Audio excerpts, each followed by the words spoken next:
స్వామ్యం ఉంటుందో దానినే ప్రజాస్వామ్యం అంటారని చెప్పి కూడా వర్ణించినారు. ఏ ప్రభుత్వంలోనైతే ప్రతి ఒక్కరికి భాగస్వామ్యం ఉంటుందో దానినే ప్రజాస్వామ్యం అంటారని చెప్పి పేర్కొన్నారు. కాగా ఇదే ప్రజాస్వామ్యాన్ని గురించి స్టీల్ అనే పండితుడు మరొక సందర్భంలో democracy is not only form of government, it is a way of life అన్నారు. అంటే ప్రజాస్వామ్యం అనేది కేవలం రాజకీయ పరంగా ఒక ప్రభుత్వ విధానానికి సంబంధించింది మాత్రమే కాదు, అది ఒక జీవన విధానం అన్నారు. జీవన విధానం అనే పదాన్ని ఎందుకు వాడినారంటే డెమోక్రసీ లేదా ప్రజాస్వామ్యం అనేది కేవలం రాజకీయ రంగానికి మాత్రమే పరిమితం చేయకూడదు. ప్రజాస్వామ్యం యొక్క గొప్పతనం ఏంటంటే ప్రజాస్వామ్యంలో సమానత్వం ఉంటుంది. ప్రజాస్వామ్యంలో సమానత్వం. టాటా, బిర్లా, మహమ్మద్లాల్, గోయంకా, కిర్లస్కర్, అంబానీలు ఎవరికైనా ఒకటే ఓటు హక్కు కల్పిస్తాను. గుడిసెలేని రామయ్య కూడా ఒకటే ఉంటుంది ఓటు. ఎవరికైనా ఒకటే ఉంటుంది ప్రజాస్వామ్యం. ఒక సామాన్యమైనటువంటి పౌరుడు కూడా దేశ అత్యున్నత పదవి అయినటువంటి భారత రాష్ట్రపతి పదవిని కూడా అలంకరించాలి అవకాశం ఇక్కడ ఉంటుంది. ఎక్కడో రామనాథపురంలో చేపలు పట్టేటటువంటి చిన్న చిన్న పుట్టి లేక పడవలకు మాటలు వేసుకునేటటువంటి దాంట్లో జన్మించినటువంటి అబ్దుల్ కలాం భారతదేశ రాష్ట్రపతి పదవిని నాటి పేపర్ బాయే భారతదేశ రాష్ట్రపతి అయినటువంటి అబ్దుల్ కలాంని పరిశీలించిన.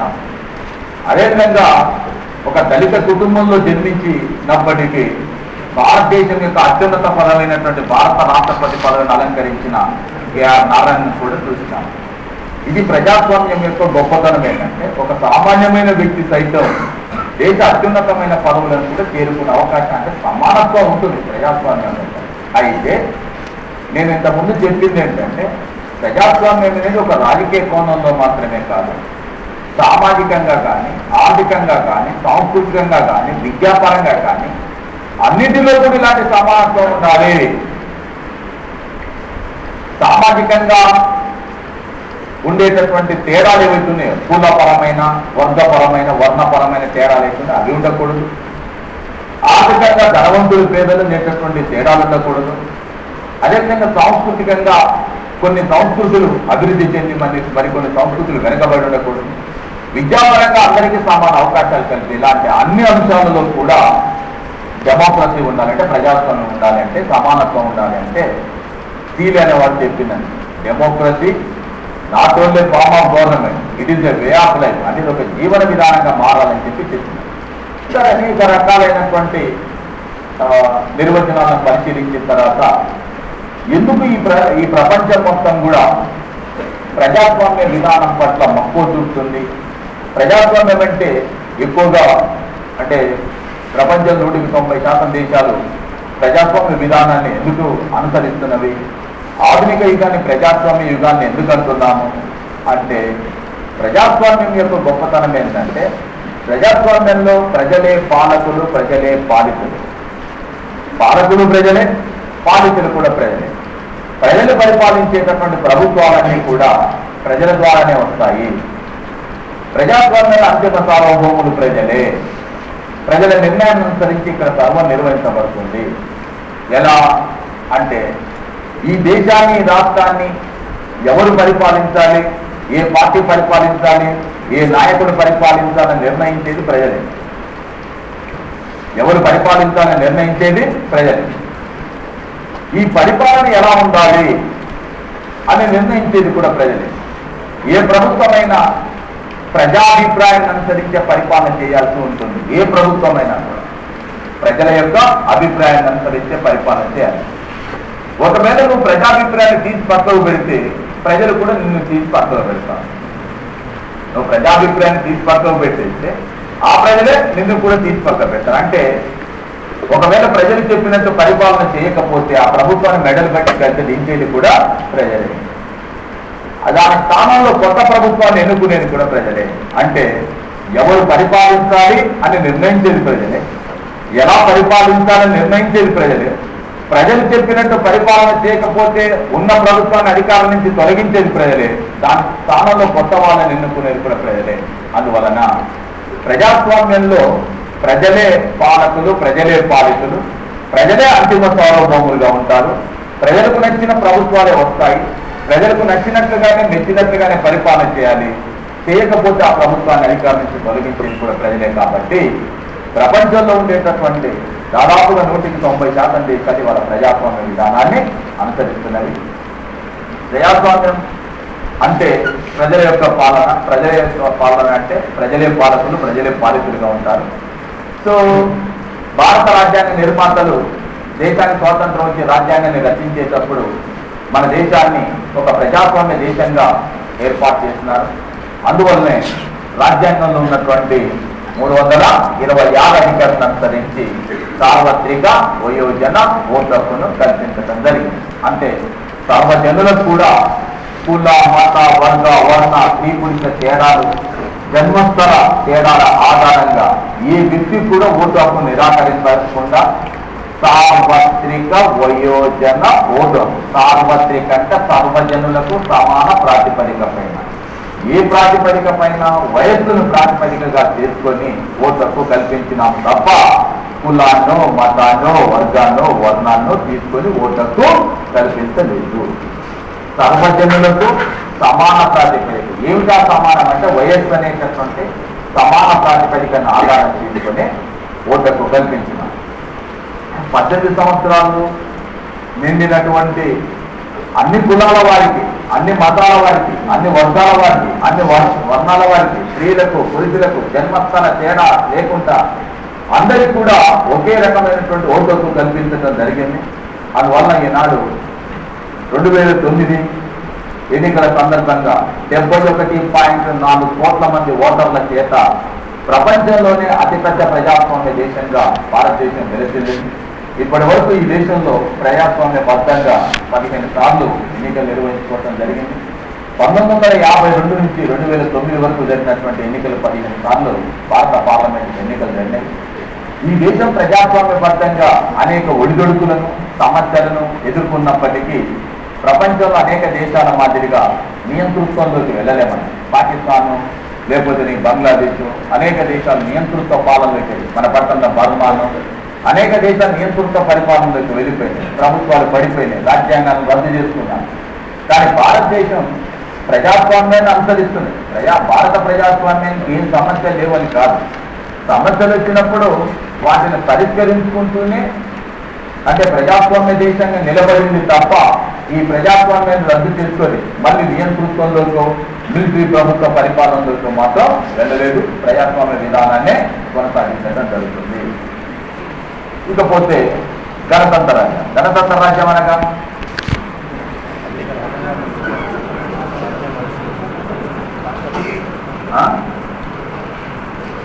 గణతంత్ర రాజ్యం అంటే అర్థమైంది.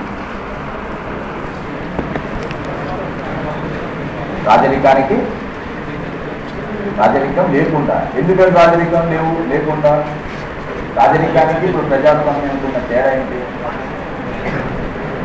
రాజరికంలో పాలకులు అధికారంలోకి ఎలా వస్తారు? వంశపారంపర్యంగా వారసత్వంగా వస్తారు. కాబట్టి వంశపారంపర్యంగా వారసత్వంగా కాకుండా ఈ వంశపారంపర్యంగా వారసత్వంగా వచ్చేది కూడా దేశాధిపతి వంశపారంపర్యంగా వారసత్వంగా కాకుండా ప్రజల చేత ప్రత్యక్షంగా కానీ పరోక్షంగా కానీ ఎన్నుకోవడం ద్వారా పదవిలోకి వచ్చేటటువంటి రాజ్యాన్నే గణతంత్ర రాజ్యం అంటారు. The head of the state should be elected by the people either directly or indirectly is called as a republic అంటారు. ఒక దేశాధిపతి ప్రజల చేత ప్రత్యక్షంగా వంశపారంపర్యంగా వారసత్వంగా కాకుండా ఫస్ట్ సంచరించేది. ఒక దేశాధిపతి వంశపారంపర్యంగా వారసత్వంగా కాకుండా ప్రజలచే ప్రత్యక్షంగా కానీ పరోక్షంగా కానీ ఎన్నుకోవటం ద్వారా పదవిలోకి వచ్చేటటువంటి రాజ్యాన్నే గణతంత్ర రాజ్యం అంటారు. భారతదేశం గణతంత్ర రాజ్యం. ఎందుకు భారతదేశం గణతంత్ర రాజ్యం అంటే భారత రాష్ట్రపతిగా పనిచేసినటువంటి ప్రతిభా పాటిల్ యొక్క పెద్ద కుమారుడు ఈ దేశానికి మళ్ళీ రాష్ట్రపతి కాలేదు. లేదు, రేపు ప్రణబ్ ముఖర్జీ పదవి విరమణ చేసేటప్పుడు ఆయన పెద్ద కుమారుడికి రాష్ట్రపతి పట్టం కట్టిపోవడానికి కూడా అవకాశం లేదు.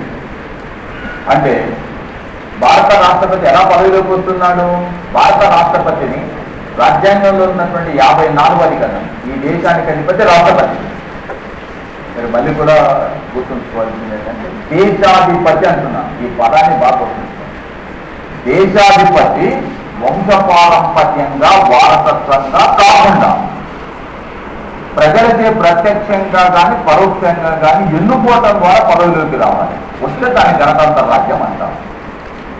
భారతదేశాధిపతి అయినటువంటి రాష్ట్రపతి 54వ అధికరణ ప్రకారం ఎలక్టోరల్ కాలేజీచే రాజ్యసభ, లోక్సభ, రాష్ట్రాల విధానసభలతో కూడిన ఎలక్టోరల్ కాలేజీచే ఎన్నుకోవటం ద్వారా పదవిలోకి వస్తున్నాడు. కాబట్టి దీన్ని గణతంత్ర రాజ్యంగా పేర్కొంటాము. భారతదేశానికి అధిపతి ఎవరు? రాష్ట్రపతి ఎలా అధికారంలోకి వస్తున్నాడు? అంటే ఎలక్టోరల్ కాలేజ్ ద్వారా ఎన్నుకోవడం ద్వారా అధికారంలోకి వస్తున్నాడు. ఏ విధంగా రావడం లేదు? వంశపారంపర్యంగా వారసత్వంగా అధికారంలోకి రావడం లేదు. మీకు ఇక్కడ ఇంకొక చిన్న వివరణ కూడా ఏంటంటే ప్రజాస్వామ్య దేశం వేరు, గణతంత్ర రాజ్యం వేరు. ప్రజాస్వామ్యానికి గణతంత్రానికి కూడా తేడా ఉంటుంది. ఇప్పుడు బ్రిటన్ ఉందనుకోండి, బ్రిటన్ ప్రజాస్వామ్య దేశమే. బ్రిటన్ ప్రజాస్వామ్య దేశమే. బ్రిటన్ దేశాన్ని బ్రిటన్ ప్రజలచే ఎన్నుకోబడినటువంటి పార్లమెంటు, ప్రభుత్వమే పరిపాలన చేస్తుంది. అందులో సందేహం ఏం లేదు. బ్రిటన్ ప్రజల చేత ఎన్నుకోబడిన పార్లమెంటు, ఆ పార్లమెంటులో ఏ పార్టీకి మెజార్టీ వస్తే వాళ్ళే ప్రభుత్వాన్ని ఏర్పాటు చేసుకొని పరిపాలన చేస్తారు. అందులో సందేహం లేదు. కానీ బ్రిటన్ గణతంత్ర రాజ్యం కాదు, ప్రజాస్వామ్య రాజ్యమే. కానీ గణతంత్ర రాజ్యం కాదు. ఎందుకంటే బ్రిటన్కి అధిపతి ఎవరు? రాణి. రాణి ఎలా అధికారంలోకి వస్తుంది? వంశపారం. దేశాధిపతి వంశపారంపర్యంగా వారసత్వంగా అధికారంలోకి వస్తే అది గణతంత్ర రాజ్యం కాదు. మరి గణతంత్ర రాజ్యం కావాలంటే దేశాధిపతి అధికారంలోకి ఎలా రావాలి? ఎన్నుకోవడం. ఎవరు ఎన్నుకుంటారంటే ప్రత్యక్షంగా కావచ్చు, పరోక్షంగా ఎన్నుకోవడం ద్వారా పదవి. అలాగే జపాన్ కూడా గణతంత్ర రాజ్యం, ప్రజాస్వామ్య దేశం.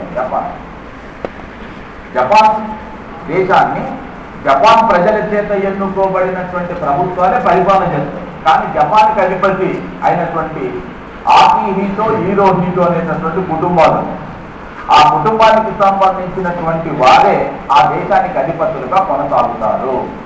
అంటే రాజకుటుంబం. రాజకుటుంబంలో అధికారంలోకి ఎలా వస్తారు? వంశపారంపర్యంగా వారు. మళ్ళీ చెప్తున్నారు, దేశాధిపతి ప్రజల చేత ప్రత్యక్షంగా కానీ పరోక్షంగా కానీ ఎన్నుకుంటేనే గణతంత్ర రాజ్యం.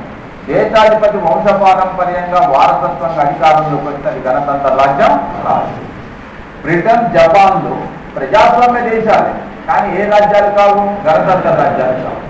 దేశాధిపతులు, భారత రాష్ట్రపతి దేశ పరిపాలనలో ఆయన నిర్వహించే పాత్ర నామమాత్రమే కావు. కానీ భారతదేశానికి అధిపతి అంటే ఎవరు చెప్తాం మనం? రాష్ట్రపతి.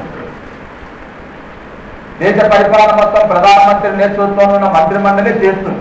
కాబట్టి ఆ మంత్రిమండలి, ఆ ప్రధానమంత్రి అంతా ఎలా అధికారంలోకి వస్తున్నారు? ప్రజల చేత. అలా బ్రిటన్లో కూడా ప్రధానమంత్రి, మంత్రిమండలి ప్రజల చేత ఎన్నుకోబడిన పార్లమెంటు తద్వారానే వస్తారు. కానీ దేశానికి అధిపతిగా మాత్రం అక్కడ రాని ఉంటుంది, జపాన్లో రాను ఉంటారు. కాబట్టి ఈ రెండు దేశాలను ప్రజాస్వామ్య దేశాలు అంటాం, కానీ గణతంత్ర రాజ్యాలని మాత్రం అనే అవకాశం లేదు. సో భారతదేశం గణతంత్ర రాజ్యం. ఎందుకంటే భారతదేశానికి అధిపతి అయినటువంటి రాష్ట్రపతి పరోక్షంగా, అనగా ప్రజల చేత ప్రత్యక్షంగా కాకుండా పరోక్షంగా, అంటే ఎలక్టోరల్ కాలేజీ చేత ఎన్నుకోబడుతున్నారు. ఈ గణతంత్ర భావన, అంటే గణతంత్ర రాజ్యం అనేటటువంటి భావాన్ని మనం ఎక్కడి నుంచి తీసుకున్నామంటే ఏ దేశం నుంచి? ఫ్రాన్స్ నుంచి తీసుకోవడం జరిగింది. నెక్స్ట్, సో రాజ్యాంగ ప్రవేశికని మనం 4 కోణాల్లో పరిశీలించవచ్చని చెప్పి ప్రొఫెసర్ జిఆర్ శివాకు పేర్కొన్న విషయాన్ని చెప్పినాము. ఇప్పుడు చెప్పిన ఈ పదాలు మొత్తం కూడా దేనికి సంబంధించినటువంటి అంశాన్ని తెలుస్తాయి. ఇది 2వ స్టాండర్డ్. ఇక్కడ చెప్పిన పదాలు మొత్తం కూడా దేనికి సంబంధించిన అంశాన్ని తెలుస్తుంది? రాజ్యాంగ ప్రవేశిక, భారతదేశ ప్రభుత్వానికి సంబంధించిన విషయాన్ని తెలియజేస్తారు. మొదటి అంశమైనటువంటి భారత ప్రజలమైన మేము అనే పదం ఉంది కదా, భారత ప్రజలమైన మేము, ఇది ఏమి తెలియజేస్తుందండి? ఈ దేశంలో అధికారానికి మూలం ప్రజలు అనేది మొదటి అంశం తెలియజేస్తుంది. రెండవది రాసినాం కదా ఈ పదాలు. ఈ పదాలు దేని తెలియజేస్తుంది? అధికారాలను ప్రభుత్వం భారతదేశంలో ఉండేటటువంటి ప్రభుత్వాన్ని గురించి తెలుస్తుంది. మొదటి అంశం దేశంలో అధికారానికి మూలం ప్రజలు. రెండవ అంశము భారత ప్రభుత్వ స్వభావాలను తెలియజేస్తుంది. ఇక మూడో అంశము భారతదేశం సాధించాల్సినటువంటి లక్ష్యాలు, ఆశయాలు.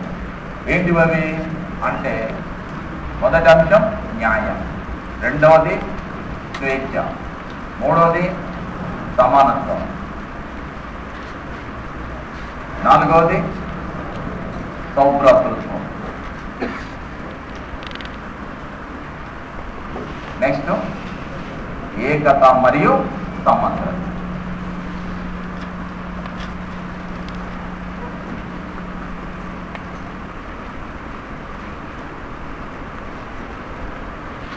ఇవి మనం సాధించాల్సినటువంటి లక్ష్యాలు. ఇందులో మీకు న్యాయం, ఈ న్యాయం అనే పదానికి ఎదురుగా రాయబడింది ఏంటంటే భారత ప్రజలందరికీ కూడా సామాజిక, ఆర్థిక మరియు రాజకీయ రంగాల్లో న్యాయాన్ని అందించే వ్యవస్థ ఏర్పాటుకై కృషి చేయాలని చెప్పి పేర్కొనబడింది. సామాజికంగా కానీ, ఆర్థికంగా కానీ, రాజకీయంగా కానీ న్యాయాన్ని అందించేటటువంటి వ్యవస్థ ఏర్పాటు కోసం కృషి చేయాలి. వాస్తవానికి మూడు పదాలని కూడా భారతదేశం రష్యా రాజ్యాంగాన్ని ఆధారం చేసుకొని రాజ్యాంగంలో పొందుపరచడం జరిగింది. ఇక్కడ మనం సామాజిక న్యాయం అంటున్నాం. అసలు సామాజిక న్యాయం అంటే ఏంటి? న్యాయం అంటే ఏంటి అసలు? అన్యాయం జరగకుండా న్యాయం అనే పదానికి అర్థం ఏంటి? నాకు న్యాయం జరగాలి, న్యాయం లేదా అని చెప్పి మాట్లాడుతుంటారు చాలాసార్లు.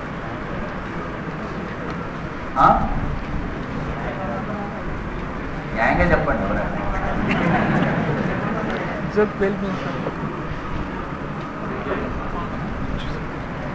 న్యాయాన్ని ఇంగ్లీష్లో జస్టిస్ అంటాం.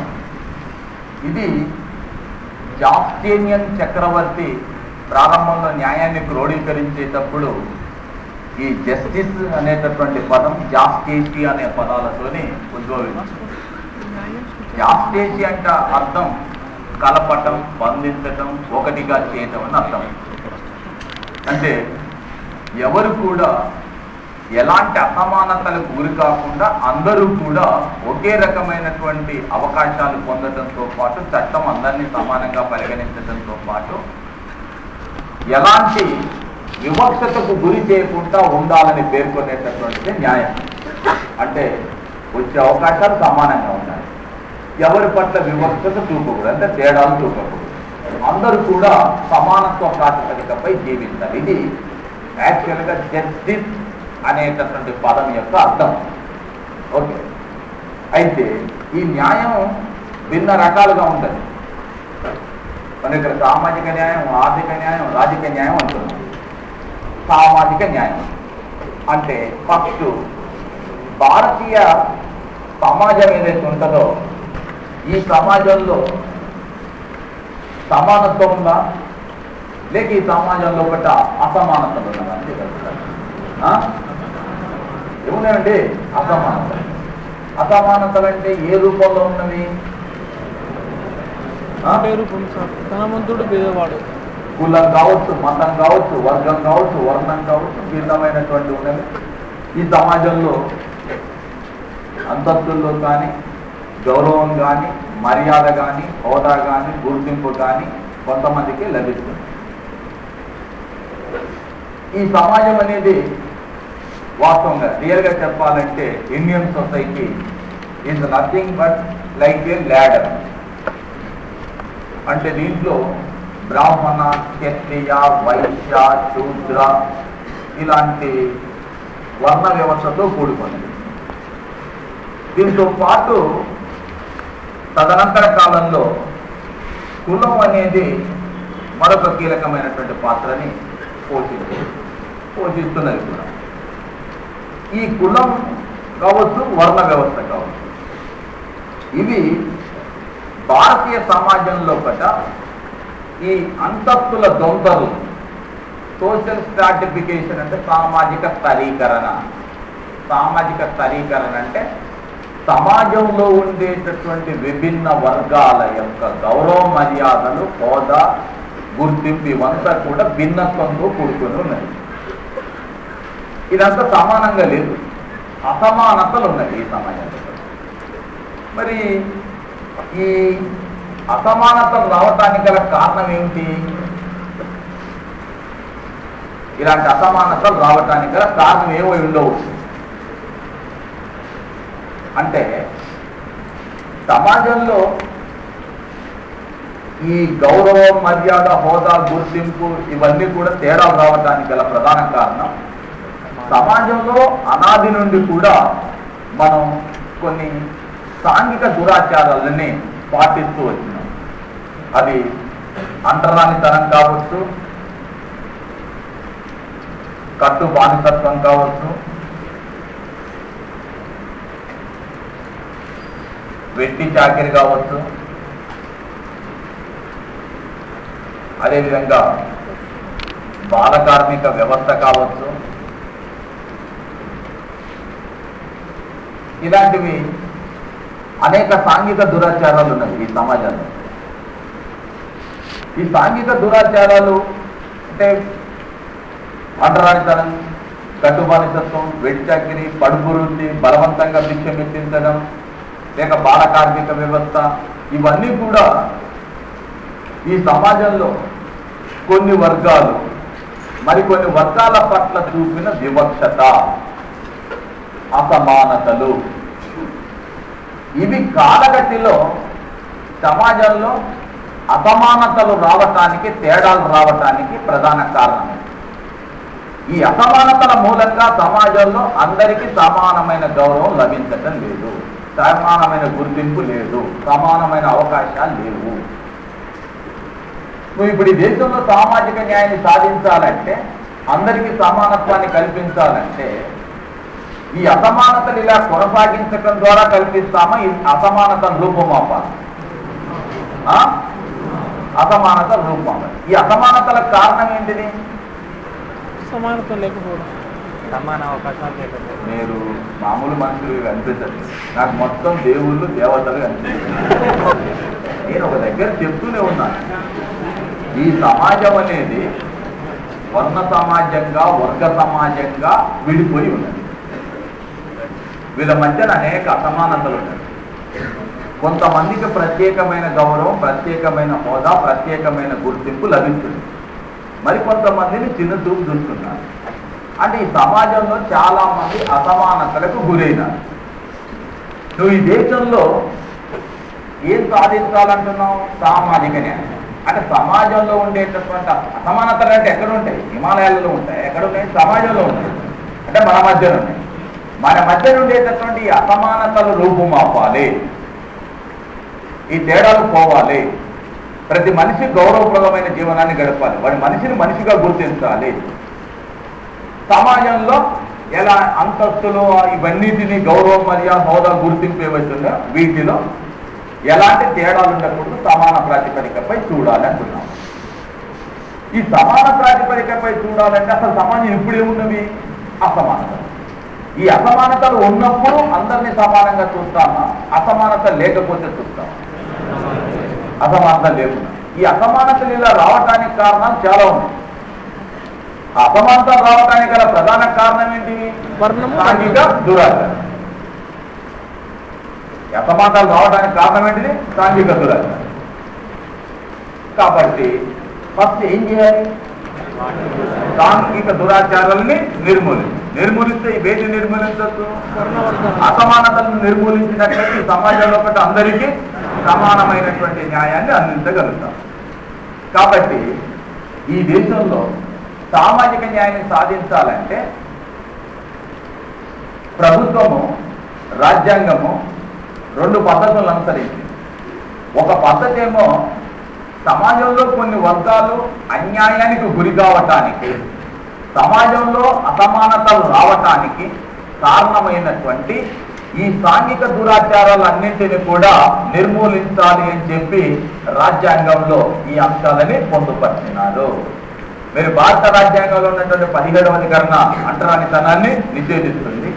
23వ అధికరణ కట్టుబానిసత్వం